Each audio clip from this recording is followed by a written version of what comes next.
Yeah. Between the mustache, the mullet, and the slop, I think you've got a potentially wicked trio there. Yeah, this is what I'm known for, mustache, mullet, and slop. 284 Bellator, where you were successful in defeating number 2 Austin Vanderford. Came out first round, dominated. Incredible performance, first off. Congratulations. Thank you. I have to start off this episode by asking what it feels like to get the follow from Joe Rogan. Yeah, dude, that was very crazy. I don't know how people found this out before me, but I just got a bunch of messages. No way Joe Rogan followed you. So I don't know how people are keeping an eye on my followers more than I am. But yeah, I got a few messages and I looked and it was true.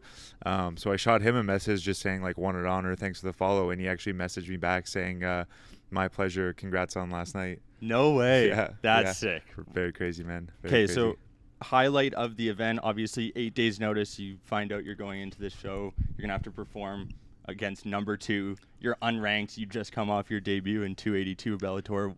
What's it like? Crazy, man. Like I said to you before we started recording, everything has been happening so fast. It's like it's hard to keep up with it all. Like I've barely processed any of it.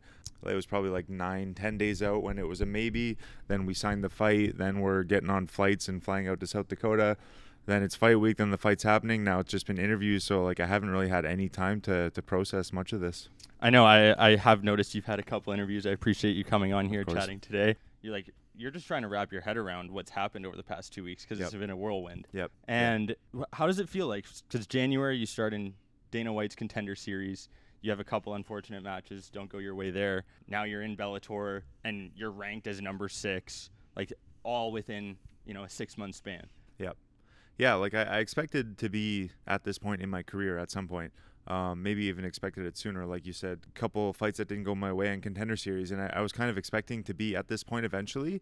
I just didn't expect it to all happen within like a 2-week span, right? Going from fighting in CFFC to signing a contract with Bellator, then fighting into the top 10, getting a new contract, new 6-fight deal. Yeah, it's been crazy. Like I expected it. I just didn't think it would happen all that quickly. And I have to imagine that as you're going through this process, you're just trying to soak up as much as possible, being flown into random cities to fight incredible athletes on an almost bi-weekly basis now, it seems like. Where did you begin with this sport? Like, what got you into it? I know you were an athlete growing up, but I remember hearing on a podcast that you were just attracted to the sport. Yeah. I just I started watching it when I was probably like in my early teens. I have an older brother. He would be watching with his buddies, and I kind of tagged along and watched. And then we found like a shitty little gym in Tillsonburg where I'm from, just like cardio kickboxing and jiu-jitsu. And I started training with my brother, and I loved it. He didn't stick with it for long, but I stayed with it. And then when I moved away for university, I found a better gym here in Niagara, started training, and the rest is history, I guess. Who's got the better mullet between the Jeffrey bros? I think mine's a little bit better. His is he's got to keep his a little bit more neat. He works in healthcare. He's a physician's assistant, so I don't think he can have quite the aggressive mullet that I do. But his is pretty nice too, and I think his mustache is better. Gotcha. Okay, so you can't have both, right? Exactly. Is the girlfriend cutting his hair as well? No. He lives way up in Thunder Bay, so he's got his own hairstylist up there. Okay, fair enough. Well, I listened to that Ariel interview, and I feel like for the 18-minute conversation, he talked about your look for 20 minutes, so I won't do that here today. But curious what it felt like for you getting that call, asking if you wanted to go fight Austin as the number 2. You're unranked, just coming off your debut victory. Emotions, was it a no-brainer to say yes? Yeah, so probably 4 weeks before that call, I was speaking with my agent, Jake Sage, and we were just talking about how a lot of the events were filled up for Bellator. They don't have an opponent for me. It might be like October, November till we get a fight. So I was kind of bummed out about that, and I was saying, hey, this Austin's fighting pretty soon. Maybe Buddy, who's fighting him, will get injured and I'll be able to step in. I'd love that fight. And he's like, yeah, I don't know. It's crazy sport. Things happen, but like obviously don't set your hopes on that. And then one night I get home from the gym. It's like 7 p.m. I'm making dinner with my girlfriend, and my agent and the owner of the agency, Danny Rubenstein, they FaceTime me. And I always know if these guys are calling me, it's something big. And I'm like, I just got home from the gym. I kind of want to like relax and enjoy my night. So I don't answer the call the first time. Then they text me, hey man, FaceTime us when you get a chance. So I'm like, fuck, it must be something big. So I call them. And they're like, hey, man, were you serious about that Austin fight? I'm like, yeah, why? And they're like, well, the guy just broke his hand and he might be pulling out. So do you want us to put you in? And I'm like, fuck yeah, let's do it. So I call my coaches, make sure I get the okay from them, give the okay to my agent, and then within 2 days, we're signing the contract. Craziness. Yeah. And this isn't something that every fighter could do, because a lot of guys are spending weeks cutting weight, going from 225 down to 185. I know you keep yourself in really good shape. Obviously, you've got your nutrition side hustle. Mm-hmm. How are you able to go on a week's notice and take on the number 2 and successfully win? Yeah, like you said, I'm staying in shape all the time. My diet's on point. I'm not like the biggest middleweight too. That's part of it. Like I'm not cutting tons of weight. Like I'm not a naturally huge guy for the division, but I hover right around 200 pounds, so I could make weight probably any weekend of the year. So yeah, for me, it's a no-brainer. It's craziness. And what does your diet consist of so that you're able to do that? Because I feel like more athletes would be kind of hovering around their weight class so that they don't have to do a crazy cut, have it impact performance. I'm not a huge MMA guy, but I know that people are suffering when they go through a drastic cut and then their body's just not functioning the same way it was. Yeah, I think a lot of guys think they need to be bigger than they actually need to be. Like they think it's a huge advantage to have to cut like 40 pounds and then come to the cage like 20 pounds heavier. I don't think it is. I think your skill set is way more important than being like 10 pounds heavier than the opponent. Yeah, that makes total sense. I mean, I'm curious, Niagara Top Team, obviously you've got some good sparring partners. Anyone in particular that you like to go after it with and really make sure that you've got your skills honed in? Yeah, man, there's tons of good guys here. Mike Malot's been a huge help for me recently. UFC fighter, fights in the welterweight division. He's awesome. Tons of like high-level wrestlers that are just transitioning to MMA. Got Clay Pie, Rich DeChatelet, Anthony Romero, phenomenal lightweight, Zach Powell, and then we have our sister gym, Aegis MMA, Bobby Poulter, Kyron Cameron. Big list, man. Like might not be super well-known guys like on the world stage, but they're very high-level fighters. I think they're making a name for themselves. Niagara Top Team is for sure. I mean, like you said, Anthony Romero, I believe he was episode 47 on the pod. Oh, nice. Clay was one of our original Nice. 10 or 15. I didn't know that either. Yeah, man. Sweet. Hey, this is the Brock University crew. You know, we got to hold it down for our local St. Catharines natives. Obviously, you just outside of London, Ontario. But, like, this gym has gone from where people trained to now a hot spot within the Niagara region, and it's drawing people from all over Ontario. Arguably best gym in Canada, correct? Yeah, I would say so for sure. I'm biased, but no, I definitely think so. Do you have specific areas where you love to train outside of Niagara? Like I just mentioned, Aegis MMA, kind of our sister gym. They're in Oakville. My head striking coach, Lyndon Whitlock, is there. I go there once or twice a week. Very solid gym. There's BTC that's out in Burlington. There's a lot of guys that head there. Guys from all over go there too. They got a nice cage and a good facility. We go there usually for sparring on Saturdays. But no, other than that, we're pretty much here full time. And is it Tuesdays that you guys are striking with Dawn? I heard that's Jasmine mentioned that on your post that highlighted your win. It was Dawn striking that probably took the cake for this one. Tuesday striking with Dawn is I don't know how long we've been doing that for. 2 or 3 year tradition, which is funny. It actually it started in a park one day. It was a park workout. The gym was closed or we couldn't go in for whatever reason. We went and did a little workout in the park on a Tuesday, and it became Tuesday striking with Dawn ever since. Any other like unique things that you guys do as a crew here? Not really, other than like extremely long, grueling practices. I think we're known for that. Like the Monday wrestling is like a 2-hour grind that everyone hates. I think we're known for that. Did you ever like spar with Brock wrestlers when you were at Brock? Maybe in one of my later years I started going there with them a little bit, but I was never officially on the team. Okay. Because I know Marty Calder runs a tight ship there, and he does. If you want to talk about training and schedules, they're insane. I remember seeing them running up Bertley Hill at 6 a.m. every morning. Yeah, they're crazy, man. They're like doing weightlifting at like 6 a.m. I think they practice twice a day, almost 5 days a week, and they're all students on top of that. So yeah, it's a pretty grueling schedule for them. What does a typical day look like for you? 2 practices, 11 a.m. and then again at like 6 or 7 p.m. Probably 3 or 4 hours in the gym, and then in between is like napping and eating pretty much. What are you eating? Tracking your calories, consuming as much as you can? Both of those things. I track just because, not because I have to lose weight or anything or I'm trying to limit. I always do it and I have for a long time. And yeah, pretty much eating as much as I can almost, man. It's I'm a big guy. I'm like 200 pounds. I'm pretty lean. I train 3-4 hours a day. It requires a lot of fuel. I'm eating like 4,000 to 5,000 calories a day. Favorite meal? Eggs, veggies, and toast. Nice. I know. I'm known for that. Yeah, the slop. Slop, yeah. I feel like I see that on Instagram occasionally. Yeah. Between the mustache, the mullet, and the slop, I think you've got a potentially wicked trio there. Yeah, this is what I'm known for: mustache, mullet, and slop. I love it. When you're going through any particular fighters that you were trying to emulate growing up, I know you've mentioned Anderson Silva, BJ Penn were two of your kind of idols growing up. Anything in particular that stood out for you for them? Yeah, I loved Anderson Silva for the longest time, man, because he's like the fucking Matrix. Like the head movement looks like he's in slow motion, making guys look silly. And I always wanted to be like him, and it took me a long time to realize I'm probably never going to have that striking ability, unfortunately. BJ Penn was another one. I like GSP, but for a Canadian guy, he was not my number one like a lot of other Canadian fighters. I liked Forrest Griffin a lot too, actually. Okay, interesting. I haven't heard. I'm not familiar. Again, I know big names. Aaron Jeffrey, Jasmine. Yeah. Anything in particular that you really pride yourself on within the sport and within your specific abilities? Just working hard, man. I like to kind of be an example for the younger guys in the gym. I just come in here and train hard twice a day. Don't take much time off. Not like fucking around on weekends and being silly in between fights. It's just come in, work hard, and that's all you can do. What instilled that? That's a good question. My family, like my mother raised me and my brother and my sister. She was a single mom since I was 13. So I've always seen her work hard my whole life. My brother too. I see him like provide for his family now. He works nonstop. He like grinds himself down. So I think watching these people and them being my role models is probably instilled that in me. And then was it sparring matches growing up with your brother at that Tillsonburg area that was just like got you into it, and you knew from there you were like, I'm going to either Bellator or UFC no matter what? I don't know about that, but yeah, we definitely had our fair share of sparring matches out on the back deck after dinner. He would beat me up and I would cry. My dad would ref it, and then my mom would come in and break it up.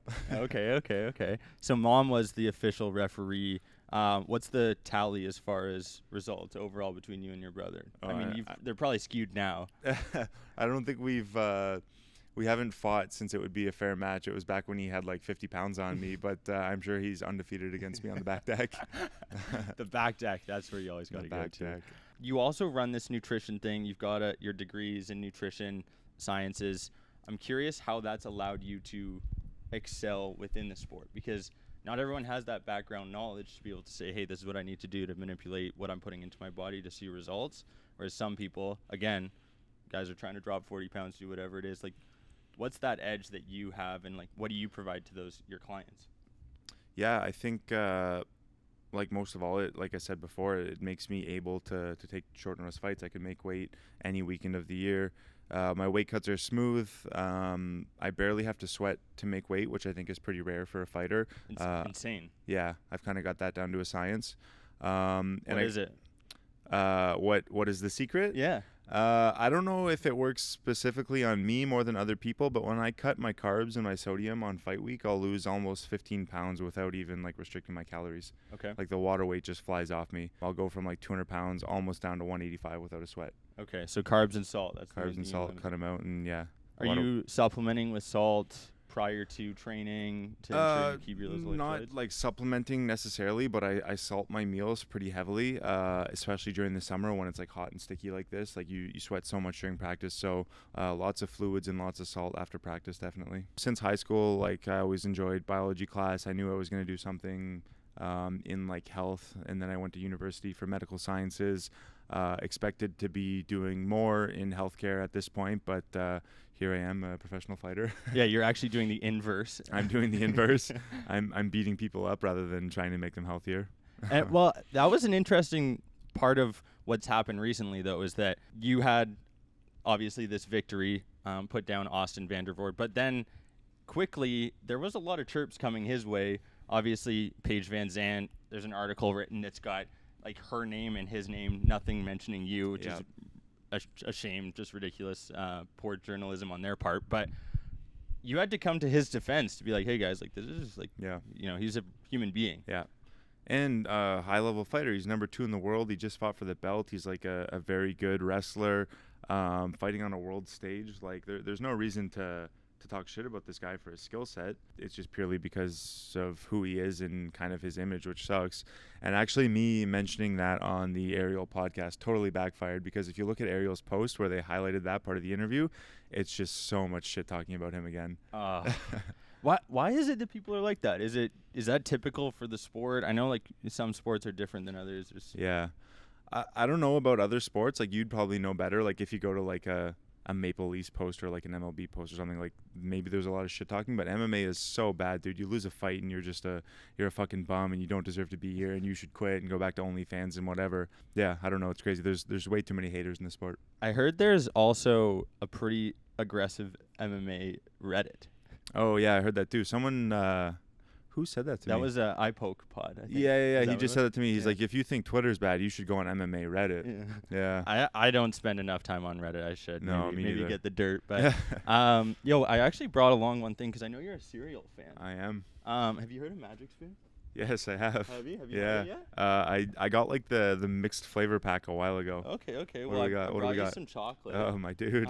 We're not sponsored, but if Magic Maybe Spoon's one day. watching, yeah, I know. I figured you could use. I never had this one actually, so that's sick. I figured you could use some extra protein. My man, thank you. You know. What, am I looking small or something? No, I just know you're trying to probably refuel after that big fight. I'm gonna have a bowl after practice today. There you go. I love it. And it's interesting because now I'm sure you've got people looking at you differently. Everywhere you walk, you're having people. I see the Insta. You're getting a couple more posts. People, like, what's that feel like over the past couple weeks? It's cool for sure. It's also weird too because I haven't changed at all as a person, and I won't change, and everything's gonna remain the same. I'm gonna eat, sleep, and train, and read books, and go for walks. But now everyone thinks I'm a different guy, and they want to take pictures with me and make all these posts and have me on the interviews. So it's weird. It's cool, but it's a little bit weird. Yeah. Well, hey, I just want to clarify. We wanted to have you on before. You've been wanting to have me on for a long time. Yeah. Okay, I just had to make sure. So, and I'm gonna I need to start saying no to some interviews eventually because it's pretty busy right now. But I'm gonna grandfather in all the people that have been interviewing me since day one. So you guys will be included in that for sure. Mad props. I love that. Well, yeah, because once you get on Joe Rogan, we're gonna have to make sure we can reel you back into the Athletes podcast. For sure. It was interesting because we talked about that same thing with Jasmine. The fact that it just switches overnight. You have one KO, you have one arm raise where you get that big victory, and then everything changes. And people think you're a different person. They're treating you differently. They're asking for favors. They're anything that you're concerned about moving forward, or are you just gonna stay the same person no matter what? No, I'm just gonna stay the same, man. I don't know. There probably is things to be concerned about for sure. I don't know if people are going to be reaching out asking for money or something like that, but no, I'm just going to keep doing what I've been doing. On the topic of money, I know UFC, Bellator, you're making decent money, nothing crazy unless you are a belt champion. Is this now a game of trying to find endorsements and other brands to work with? How are you having to financially support? Because I know that's a difficult thing. Big four sports, they get covered pretty well. Yeah. You guys are putting your bodies on the line every single time, and you never know what's going to happen. Yeah. How do you try and plan financially? That's a good question. I'm just kind of getting into that right now. I've been talking with my mom. We're going to work with a new accountant who's worked with professional athletes and stuff. So I got to figure some of that shit out. Yeah, people think we make tons of money too. Sometimes they release the paychecks online, right? The fighter pays. And then we get taxed very heavily. We're paying managers. We're paying gyms. My last fight, I actually came home with less than half of my paycheck after all that, and same with Jazz. So you see a number online, and it's really not what we're getting. It's not retirement money, that's for sure. And we have a short career too, right? I got, I don't know how long, decade? 5, 6, 7 years maybe of making some decent money, and then I got to think about other things. So yeah, it's not that great. It's not retirement money. It's such a shame because you'd think that for what you're doing, for the amount of excitement that it's bringing, for the amount of attention it's drawing in, betting especially, you'd think that there would be, right? I'm thinking that there's got to be some way for a revenue share between a betting app and the athletes. Yeah, they're definitely starting to sponsor athletes more often now. I don't know, I could start betting on myself, but that makes me nervous. I feel like that's not allowed. You can bet on yourself. You just can't bet against yourself because then obviously you can throw the fight and shit like that. But no, I have some buddies too that bet on me for this last one and made some decent money. Nice. There you go. You're hey, I need to cut of that. Where's your royalty, your commission for that? 29 now. Obviously, you talked about the fact that you envisioned that this was going to happen at some point in your career, maybe not at this point. What do the next 5 years look like for you? I know that's a lot has happened in the past 6 months, but what's in your mind? What's going on? What are you thinking? What's tracking? Probably similar to the last 5 years, man. Like I said, I'm not going to change much. Just keep training hard, trying to win fights. Hopefully more money and sponsorships and all that shit comes along with it. But I think I'm just going to keep doing what I'm doing. I think Magic Spoon might get on you for that. That could be cool, man. Between the slop, the chocolate, protein, I think it could be a thing. I think so. Yeah. And now that, like, it's a no-brainer because you're going to be on Joe Rogan at some point, then you're just going to be crushing cereal. You're going to be their guy. Eating cereal on the interview? Yeah. Could be. Yeah, it could be. We should have just brought some milk. Just it. Who's your favorite Joe Rogan interview? My favorite Joe Rogan interview? That's a good one. I don't know. Again, I'm like a nerdy guy. I like the health ones. Are you a Huberman Lab fan? I like Huberman. I think he's like gone a little left of center maybe because he's getting super popular and wants to have like clickbaity stuff, but I like him. I enjoy listening to him for sure. Why is it that people go left of center and they get popular and it just changes things? I think like we just talked about, people looking for like magic bullets for everything. It's super fucking boring to be like just eat good and sleep and that's gonna get you really far. Like you want to have like take this supplement, it's gonna do all these magical things for you. And I think when guys start getting popular and they realize like which episodes or which articles are getting the most clicks, they start to follow that trend. Okay, so we're going to avoid doing that at all costs here at the Athletes Podcast. But I'm curious, what if we were to come out with a product, Aaron Jeffrey Athletes Podcast, and it's a pill? They assume we just go placebo, man. We just fill it with nothing. Sugar pills. Yeah. We're like, yo, this is going to improve your sleep. This is going to improve your performance. It's going to give you a sick mullet. Sick mullet. You're guaranteed to grow an astounding mustache. Mullet pills. Yeah. Hey, well, we got the flow going here. We got a bit of it. I'm trying to keep up. I can't do that. You could do a little baby mullet right now. Yeah, I could do a baby, but nothing like that. And I just like, I can't. I don't want to trim right now. Actually, I went to an interview last night, and the first thing the guy said to me, he's like, "Oh, the mullet's looking a little bit frazzled right now." I'm like, fuck, man, that's not good. Man, the audacity of that interviewer to chirp your hair after just coming off a victory. I know. Man, you're doing him a favor. Like, what a shame. People are like that, right? Disrespect. Man, guy couldn't even be grateful for the fact he had you on for 20 minutes. What's been your favorite interview that you've been able to do? Outside of this one, of course, we won't. He was actually really good. I don't know if you know who he is, maybe not. He's like pretty big on MMA Twitter. His name's Ben the Bane Davis. Yes, I saw you. He was funny, and he did like a deep dive into my Instagram post and like found some old funny pictures and asked me about them. So that was pretty good. And obviously I got to mention Ariel, dude, because that was just huge. That was like I don't want to say childhood dream because I haven't been watching him since I was a kid, but like that was I've been watching Ariel for like 10 years, so to be on that show was like pretty surreal. Were you more nervous for that show or your fight? Dude, I was honestly very nervous for that interview. I was like clammy and like my heart was racing and shit. It's a different kind of nerves for sure. I'm sure I was more nervous for the fight, but no, I was definitely pretty nervous for that too.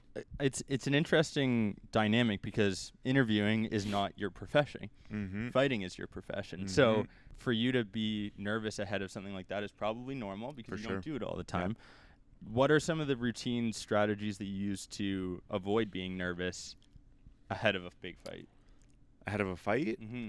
I just try and keep it like chill and relaxed in the warm-up room, like similar to how it would be in the gym. I want to shoot the shit with the guys. I want to joke around, have some fun. Obviously, you got to be serious when it's time to be serious. But I don't know. Some guys will like put in their headphones and like pace around by themselves and like get pumped up or whatever. And for me to be like in my own little world like that doesn't help me at all. I want to be like talking to the boys and having fun. Yeah. Any favorite types of music? I'm like a kind of old school punk guy, like Rancid, No Effects, Bad Religion, Pennywise, that kind of stuff. Oh, interesting. Okay, that's good to know. And is that like all the time? Walks, training, running, whatever? Yeah, for the most part, it's a lot. I like some dance music too. But yeah, no, a lot of punk rock for sure. And then you're walking with your girlfriend, or is that on your own? Anything specific there? Yeah, we go for walks a couple times a day for sure. I never actually listen to music when I walk. Sometimes podcasts or sometimes just me and my thoughts. Okay. And then what are you thinking about? Like anything specific? Because this is interesting. People go on walks or do certain things when they're working out, whatever the case may be, and they get into their routine. And it's a method for them to either ground themselves or get comfortable with whatever they're moving into next. Like any routines that you have during your day? Are you making your bed in the morning? Are you drinking tea at night? Anything specific you follow? Dude, my whole day is a routine from like the second I wake up till when I go to bed. Like it's almost the exact same thing every day.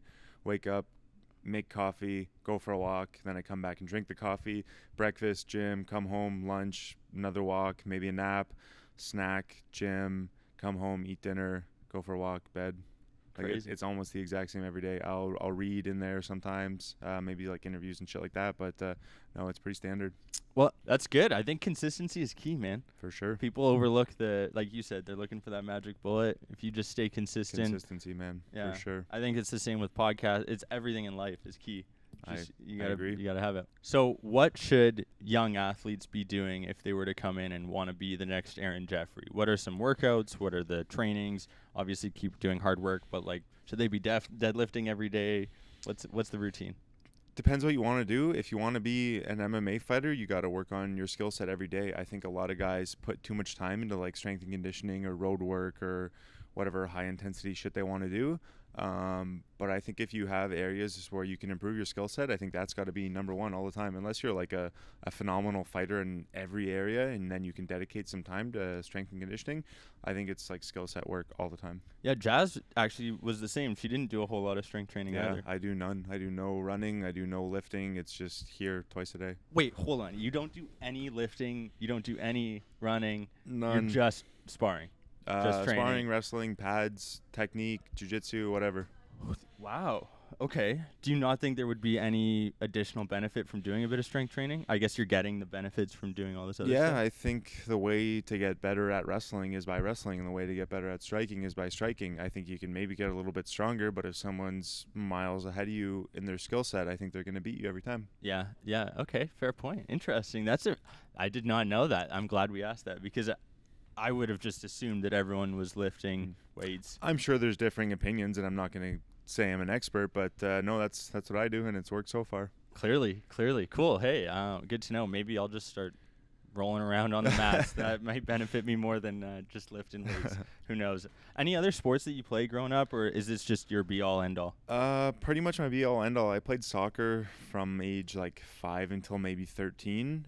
Could you imagine that mullet running on a soccer pitch? Dude, there's actually a soccer player that I get compared to all the time now. I can't remember his name. He's got a mullet and a mustache. He looks actually just like me. It's kind of crazy. Him and Trudeau, eh? Yeah, him and Trudeau. But no, I played soccer and then football in grade 12, and that was it.